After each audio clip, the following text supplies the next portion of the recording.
Welcome to week 9. So far, this module has covered what I deem the politics of politics. We've discussed public opinion and how it's formed and measured. We've discussed the political parties and how they influence the overall institutions of government. Now, this week, we will be discussing one of my favorite topics, interest groups and lobbying. Throughout the semester, we have discussed different influential institutions on laws and government. However, interest groups are probably the most influential entities in legislation and politics. So as always, get ready to take notes, follow along as we discuss this phenomenon. Interest groups play a fundamental role in representing individuals, corporate interests, and the public before the government. They help inform both the public and lawmakers about issues, monitor government actions, and promote policies that benefit their interests. They interact with all three branches of government at the federal, state, and local levels with the primary goal of influencing policy. Interest groups do not function primarily to elect candidates under a party label like the political party itself does. Interest groups do not directly control the operations of government. Interest group activity is more issue specific, narrowly focused, and often crosses party lines. While interest groups are not mentioned anywhere in the Constitution, James Madison did refer to them in Federalist 10. He warned against the dangers of what he called factions. In this argument, he spoke about the dangers of minorities, individuals, who would organize around issues they felt strongly about and possibly would sway decision makers even if the majority of the population didn't feel the same way. Madison believed limiting these factions was worse than facing the evils they may produce because it would mean limiting individual freedoms. Instead, he believed that competition between these factions would allow a balanced approach. A large interest group that you may have probably heard about is the National Rifle Association, or the NRA. Interest groups have spent decades attempting to limit restrictions around gun legislation and the Second Amendment. They are extremely powerful and have far-reaching influences across the nation. And so here are just a couple of examples of interest groups. You have the NRA, you have different rallies and things like that. So just as a refresher, an interest group is any formal association of individuals or organizations that attempt to influence governmental decision making and the making of public policy. Their primary goal is to influence policy. They may take the form of membership organizations that individuals join, and they may represent companies, corporate organizations, or government. Lobbyist is a term that we use to identify a person who represents the interest organization before the government. Depending on the types of organizations, lobbyists can have different titles. However, even though they may have different titles, they have the same functions. Companies and corporations tend to have in-house lobbyists who work for a firm that represents the corporation or the organization. You see in-house lobbyists more in the corporate world. Governmental agencies also have lobbyists, however. They are often called legislative liaisons or legislative affairs. Their job is essentially the same as the private world. They present issues to decision makers and attempt to influence the policy outcomes in the favor of their organization.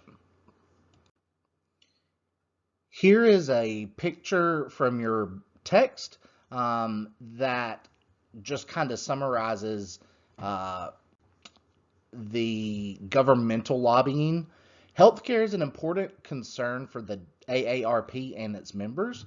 So the organization makes sure it maintains connections with key policymakers in the area, such as Javier Becerra, who was the then Attorney General in California, and he's currently the Secretary of Health and Human Services. So AARP is a lobbying. They use lobbyists, in-house lobbyists, to help persuade policymakers to make healthcare policies that they deem are appropriate. All right. So let's look at public versus private interest groups. Interest groups can represent public or private interest.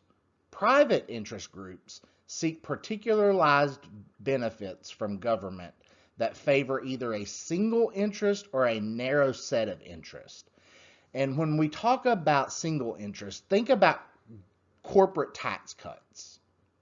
That's a single interest lobbying strategy the corporation will use to lobby lawmakers to cut their taxes. Public interest groups seek to promote public or collective goods. Think back to week 1. Public and collective goods are those that are provided by the government, such as national security, education, and drinking water.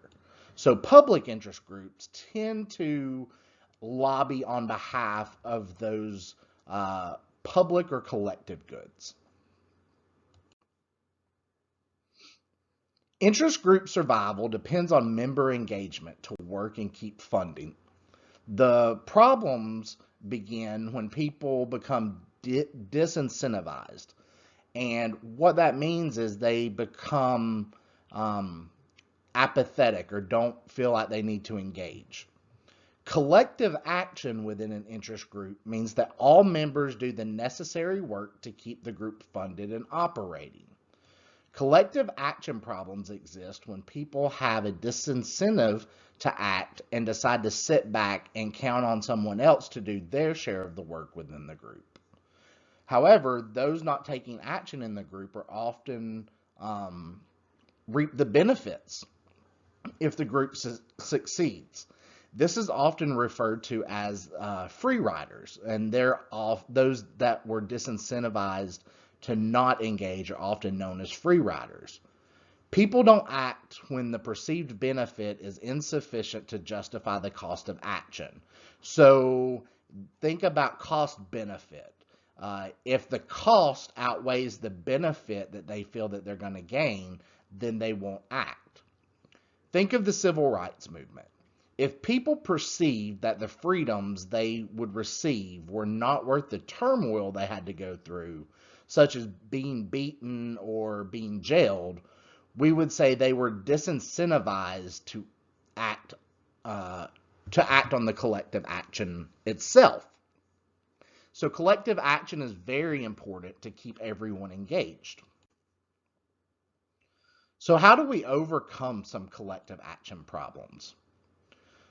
Well, let me get my handy dandy pointer.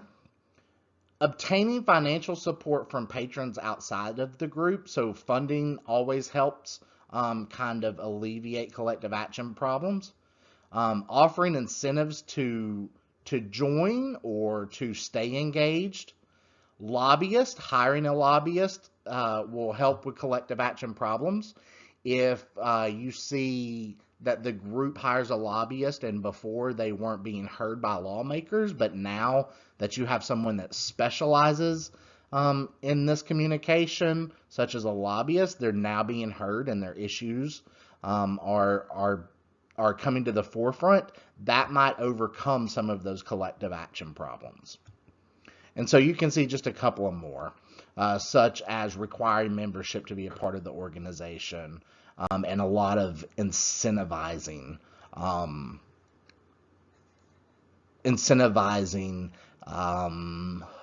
participation, I guess you would say. All right. Figure 10.9 is a picture of the Stonewall Inn, and we've discussed this in earlier chapters, but I just want to kind of bring it back to this as well. The Stonewall Inn in New York City's Greenwich Village was the site of the arrest and riots in 1969 that, like the building itself, became an important landmark in the LGBTQ LGBTQ movement. So you see this as a form of collective action. The civil rights movement with African Americans, the LGBTQ movement, the Native American movements that we've talked about, the women's suffrage movements. Those are all forms of collective action. Interest groups offer or encourage voting, campaigning, contacting lawmakers, and informing the public about causes. Some interest groups develop as grassroots movement, which means that they form from the bottom up among a small number of people. Interest groups frame issues that benefit their causes, and they also try to get issues on the government agenda and monitor the government programs. So remember, an interest group, the group's primary goal is to what? Influence policy.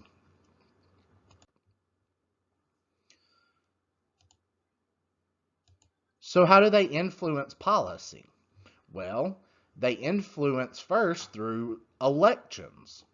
Interest groups support candidates who are sympathetic to their views. They support candidates in order to have access to lawmakers once they're in office. And again, we've talked about PACs. So some interest groups form PACs that collect funds and donations to help through the election.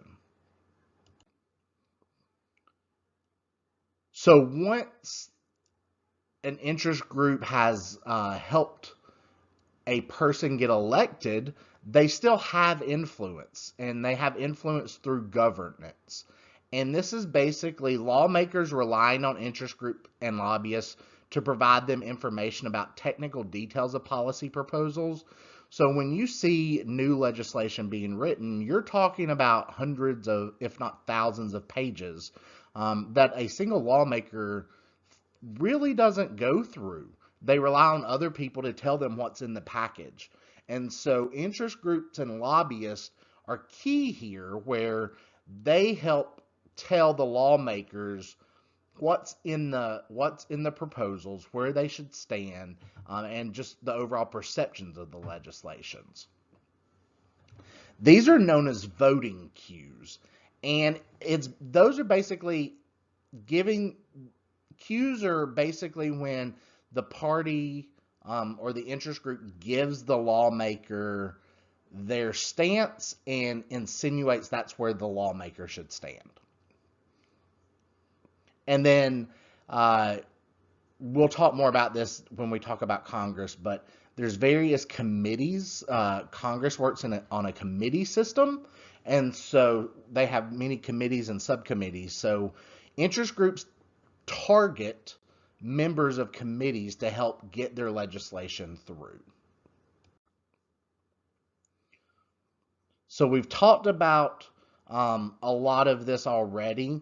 Another thing that we did not talk about that I want to highlight is they try to defeat legislation that may be detrimental to their views. And sorry, I don't know why I can't highlight with a straight line. But this is important because we see this anytime gun legislation comes up. The NRA is key on influencing and using their influence to defeat those bills that may limit any type of restriction on guns and gun ownership.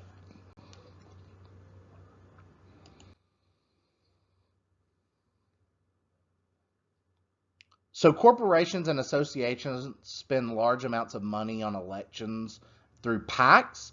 And then this chart just kind of shows you who's donating and to what party they're donating. I thought it was interesting. You have like the National Association of Realtors, Comcast Corp, American Federation of Teachers, things like that. So, and as we will discuss, you see PAC involvement more around single issues as well.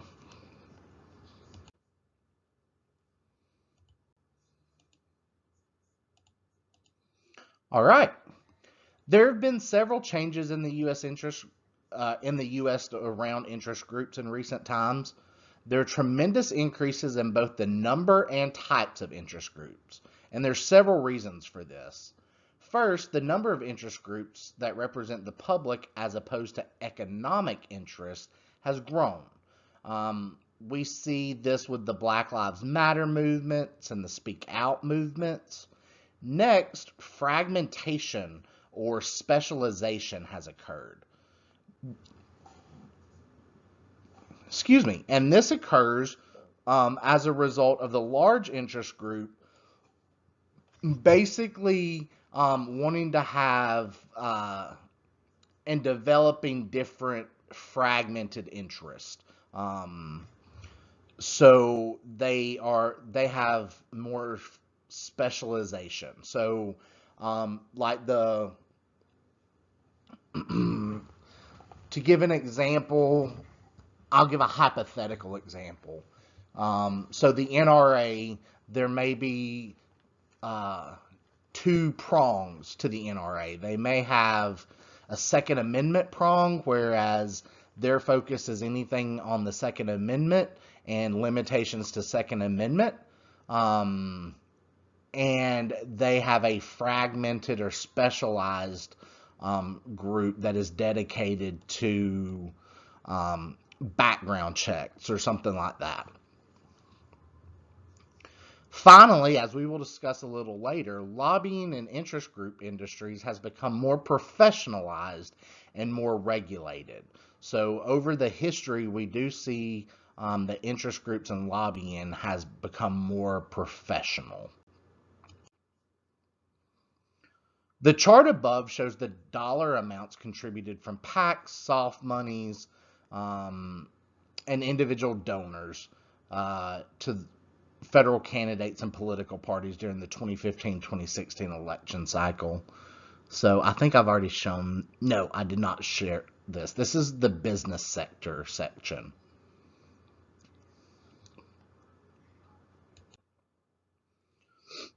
It is important to note that interest groups are not representative. They do not represent the population as a whole. Lower socioeconomic status citizens are underrepresented, and business interests tend to have greater representation and tend to have greater impacts in the lobbying field. There's some reasons for that here. They may lack the same opportunity to join these groups, may lack the free time necessary, often have some financial barriers, things like that.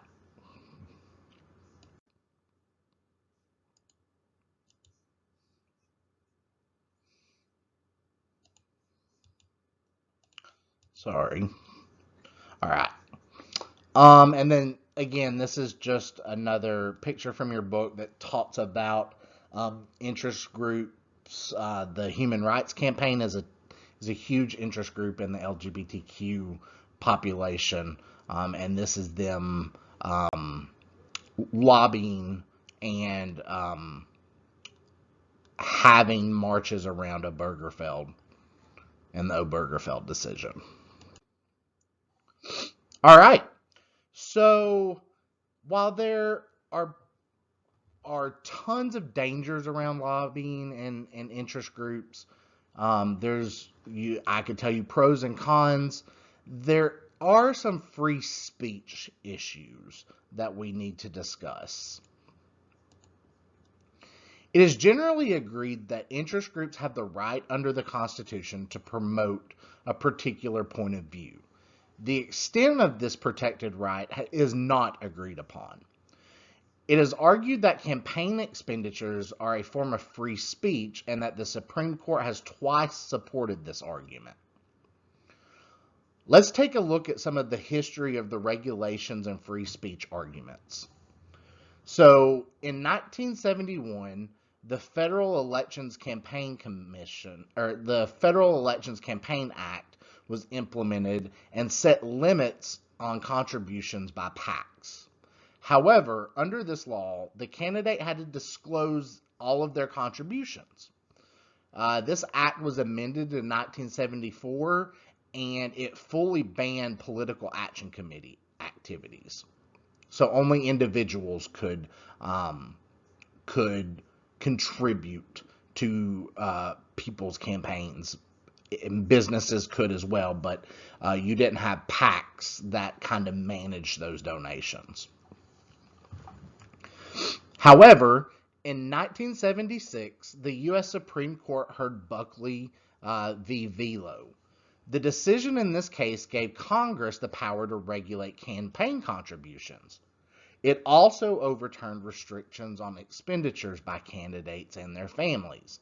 So basically, with Buckley, it kind of allowed for more than just family and friends to donate. Then in 2002, led by Senator John McCain, the Bipartisan Campaign Reform Act was passed. This piece of legislation was significant because it banned the use of unregulated money, which effectively limited PACs and super PACs.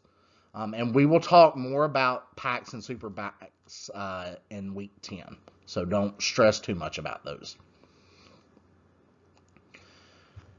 Then we come to Citizens United versus the Federal Elections Commission. And this is what we are still going on today.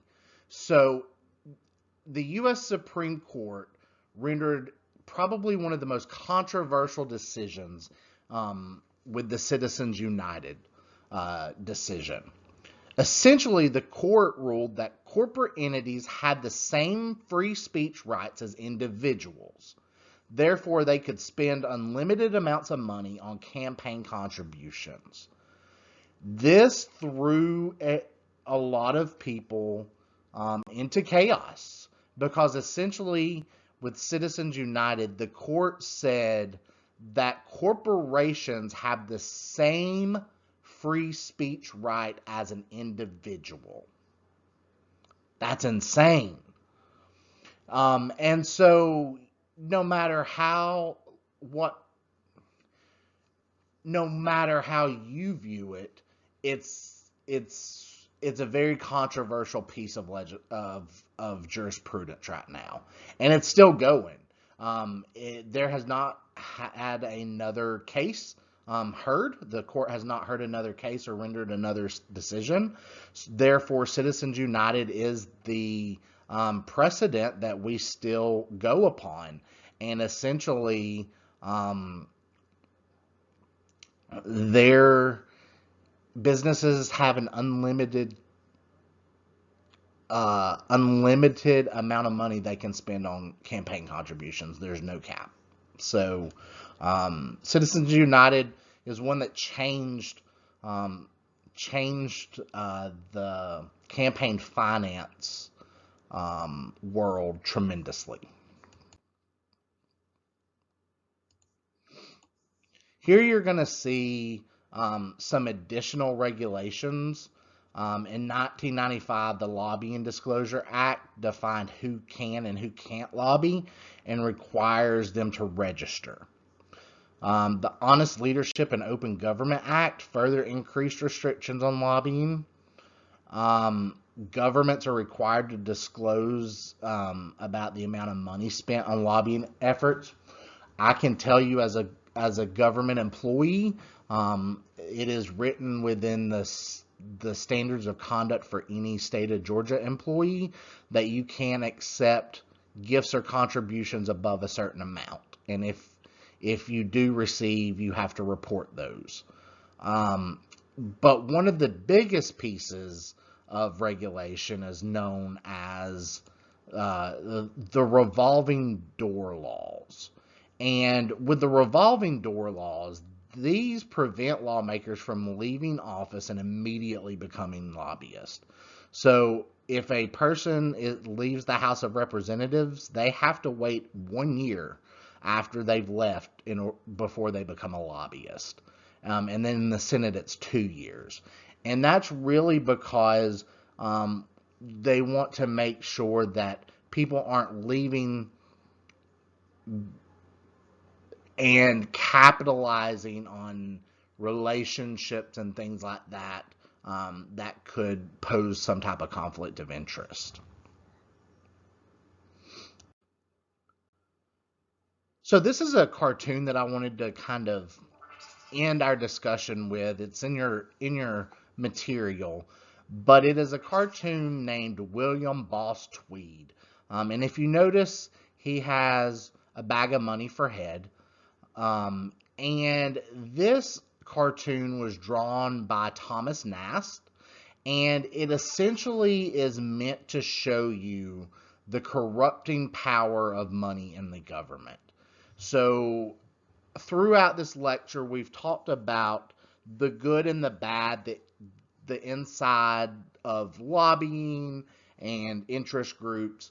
You can make your own determination. I would challenge you to look up some information around lobbying and interest groups just to kind of see how that money impacts and fluctuate throughout the campaign seasons. If you need anything, feel free to reach out. Otherwise, I will see you next week. Thanks.